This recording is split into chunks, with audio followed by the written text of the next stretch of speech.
Hi. A little while ago I was going through my comments and found a question, or kind of a request I guess, for a video on one of the comments, and it came from Super Cyber Funk.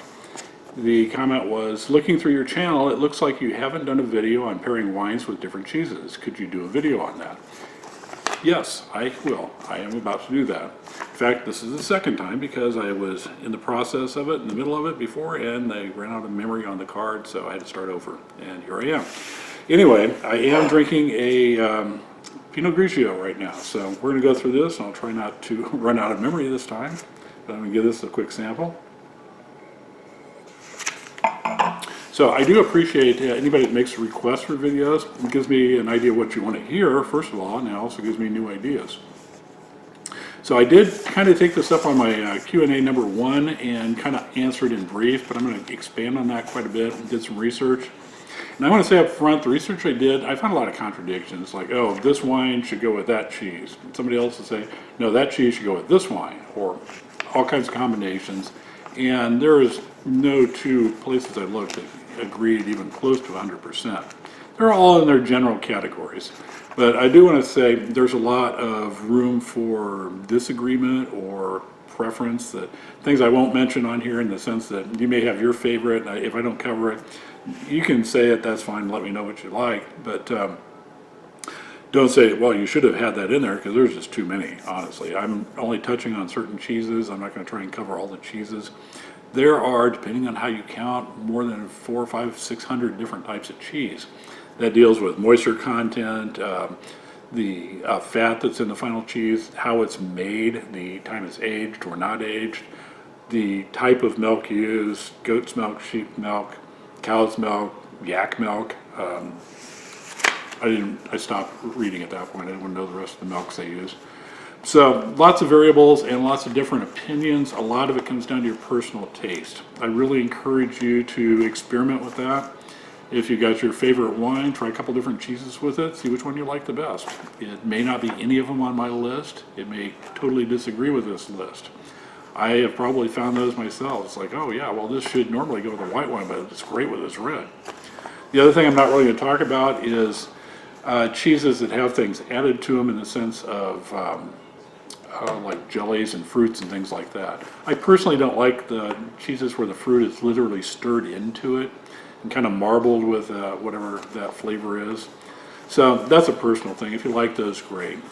I have had some where the fruit is applied to the outside, like a little cheese log or something with fruit on the outside. Some of those are good, depending on the cheese inside. Also, Brie, which we'll talk about a little bit when we get to it down below. Oftentimes, you can have that baked with a layer of jelly or something on top, so it's almost like a little pie wedge. And then you spread the cheese and the jelly on a cracker. So things like that I'm not going to go into specifically, especially for pairing. That kind of depends on what's on top. So let's get to it. This was suggested by a viewer, Super Cyberfunk. Oh, I think I did that already, didn't I? Anyway, let me cut this out. Looking through your channel, it looks like you haven't done a video on pairing wines with different cheeses. Yes, I did do that, didn't I? Okay. So let's get started on the list. We're going to talk about, first of all, the types of cheese to be discussed here. And I'm going to read them off real briefly. They'll be fresh, soft, medium hard, hard, blue, and processed. So we'll start with the fresh. And I will put these up on the screen for you so you can see them.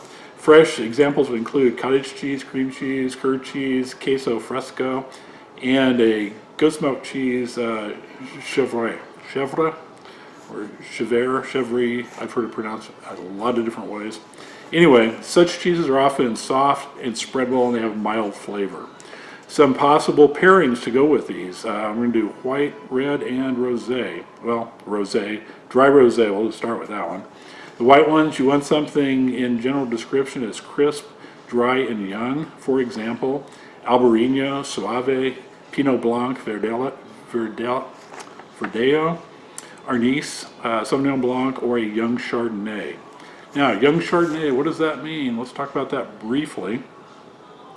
That is one that would be probably stainless steel fermentation, no oak involved, made in a very fresh manner, no malolactic fermentation, so you don't get any of the oakiness, you don't get the buttery flavors, just a very light, clean, almost crisp Chardonnay, as opposed to one that has been oaked and aged for some time. The red side of this would be young, fruity, unoaked reds. Cabernet, for example, Cabernet Franc from the Loire Valley, not necessarily a Cabernet Franc from Bordeaux or Argentina. Those would definitely be oaked and a lot heavier than a Loire Valley Cabernet Franc. Also, Pinot Noir, Gamay would be two others. The Gamay grape, this one is best known and recognized as the main grape for Beaujolais, particularly the Beaujolais Nouveau. So that's one that's, Beaujolais Nouveau is consumed ideally the same year it is grown, or same vintage year, and generally released around the 17th of November, I think it is, sometime in November, about the third week or so. Okay, so moving along, we have the soft cheeses. Two examples would be Brie and Camenbert. These are very soft, almost gooey cheeses. The Brie, I know, is often found where it's literally baked and then served hot and spread on, almost like a fondue. Not quite. You don't dip it, but it could be heated up that way. And also, as I mentioned before, Bries often are covered with something else, like a jelly or a fruit, whatever, to give it extra flavor. And so if you've got the added something to the Brie, then the wines suggested next are probably not going to match as well. It just depends on what they add to it. But whites would be traditional sparkling wines, light-bodied Chardonnay, similar to a young Chardonnay. Sauvignon Blanc, Gruener Veltliner, or Veltliner, Pinot Blanc, light-bodied, fruity, dry red, such as Pinot Noir, Dolcetto, Barbera, or Gamay. Okay, moving on to the next category. This is the medium hard, which would be semi-soft to firm cheeses. Examples would be Gruyere, Swiss, Gouda, and edam. Now, the Gouda, I know you can have it made different ways. Here we're talking about one that literally is on the softer side, probably not a smoked one, not an aged one. Same thing with the edam. Suggested wines on the white side, dry whites with a touch of oak, not overly oaked. Pinot Gris, same thing as Pinot Grigio, same grape at least. Chardonnay, now you get to a more typical style of Chardonnay. A white Rioja would be the last one here. Of course, when I say the last one, there can be others that you like. I'm not going to limit it to just my list. So the red side, some suggestion would be reds that are more rustic in style, but not too much oak. So a Chianti, Côte de Rhône, young Bordeaux blends, those would be some examples.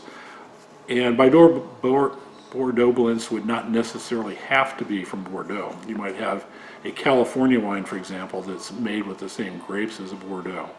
You know, Cab Merlot, Cabernet Franc, for example, or something like that, or just a Cab Merlot blend.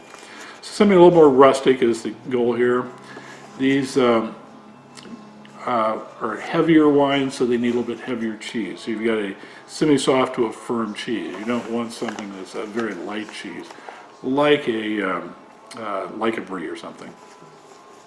Okay, so now we move on to the hard cheeses. Examples would be Cheddar, Colby, Monterey Jack, Parmesan. Parmesan, the ones that I'm usually familiar with, they're a very hard cheese. They're a lot of times they're aged, they're fairly dry, and of course you grind them up or grate them, put them on different types of foods and salads. So Cheddar, again, that usually comes in a brick. Again, a harder cheese, not necessarily rock hard, but it can be harder. Colby, Monterey Jack. Okay, wines for these, traditional style sparkling wines, and oaked Chardonnay. So now you're in a heavier body cheese, you want a heavier wine to go with it. So an oaked Chardonnay. Reds with some age and maturity, again, heavier reds. For example, Nebbiolo, Sangiovese, Rioja, Bordeaux blends, Cabernet Sauvignon, and Malbec. Malbecs, particularly out of Argentina, are fairly full-bodied, so you, again, want a fuller-bodied cheese to stand up to that. So I guess in general, if you've got a light cheese, you want a light wine, a heavier, more dense, harder cheese, more flavorful in that sense too, then you want a bigger, bolder wine. Okay, let's move on to the blues. Some typical examples would be Roquefort, Gorgonzola, and Stilton. So those wines are, of course, they've got the white with the bluish, greenish colored mold growing inside, the marbling effect. You're probably familiar with one or the other of those, and there are others, of course. So wines that can go with these. Now this one I thought was kind of interesting, that's why I mainly included it. I will say right off the bat, what I prefer with that is a Cabernet Sauvignon, a big bold red. I like those with the moldy cheeses, the blue cheeses. But I did run across something that I thought was interesting. Noble Rot and late harvest wines. If you're not familiar with that, I do have a video on Sauterne, which is the Noble Rot. It comes from a particular type of mold that starts growing in certain years. Sauterne is a Bordeaux region, and they specialize. That's the Sauterne wine is the one I'm talking about here. It's a very sweet wine. It's not sweet like Moscato or some of those. It's sweet in a very different way. It can still be, even though very sweet, very light. So these are sweet wines, what would be considered dessert wines, and wines that are consumed as dessert, not with dessert. So Sauterne, Barsack, Riesling, Beerenlausen, which is German, and Trockenbeeren Auslesen. I think I said, let's see, Beeren Auslesen and Trockenbeeren Auslesen. Those are both sweet wines out of Germany. The first one, Riesling Beeren Auslesen, just basically the name in German indicates when they were harvested, the grapes are harvested.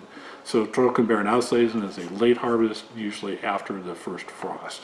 So that concentrates the sugar in the grape and makes for a very sweet wine. They are very interesting wines, and so pairing them with blue cheeses is kind of an interesting thought. I'm gonna have to try that myself someday. So haven't tried it, but I thought it was interesting.